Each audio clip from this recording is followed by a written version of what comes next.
सभी सनातन धर्म प्रेमियों को मेरा नमस्कार। हमारे चैनल तिलक वेद पर आपका हार्दिक स्वागत करते हैं। अगर अभी तक आपने हमारे चैनल को सब्सक्राइब नहीं किया है तो सब्सक्राइब अवश्य करें।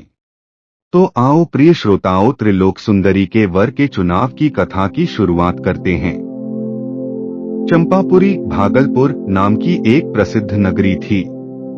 वहां चंपकेश नाम का एक बलवान और धनुर्धारी राजा रहता था। उसकी रानी का नाम था सुलोचना।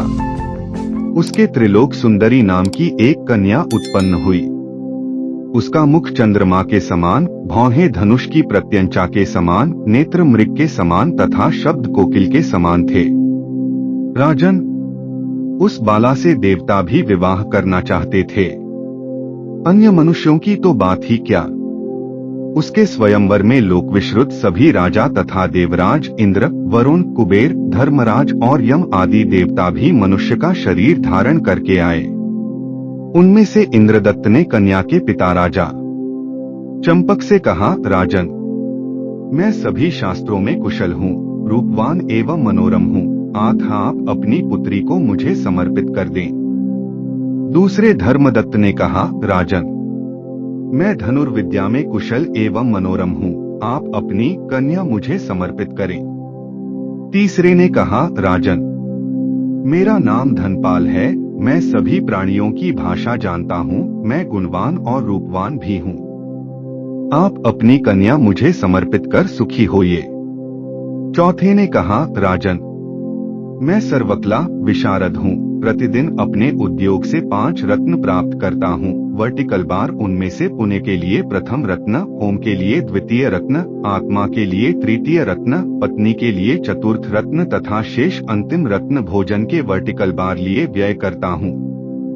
अतः आप अपनी कन्या मुझ सर्वकला विशारद को प्रदान करें। यह सुनकर राजा आश्चर्य में पड़ गया कि अपनी कन्या मैं किसे दूं। वह कुछ निश्चय नहीं कर पाया।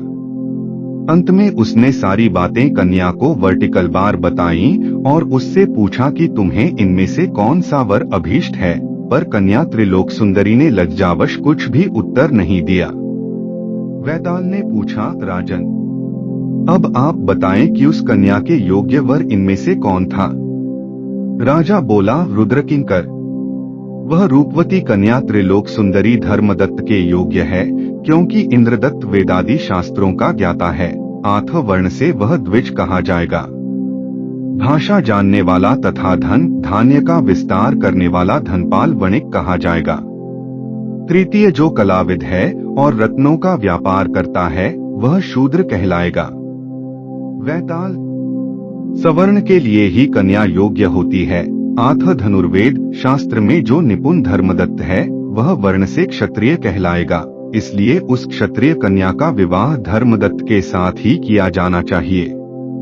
इस प्रकार चंपापुरी नगरी के राजा की कन्या का विवाह धर्मदत्त के साथ किया गया। आगे इससे भी रोचक कहानियां सुनने के लिए हमारे चैनल तिलक वेद पर बने रहे। अगर आपको यह कहानी अच्छी लगी हो तो हमारे चैनल को सब्सक्राइब करें। हम आपका आभार प्रकट करते हैं।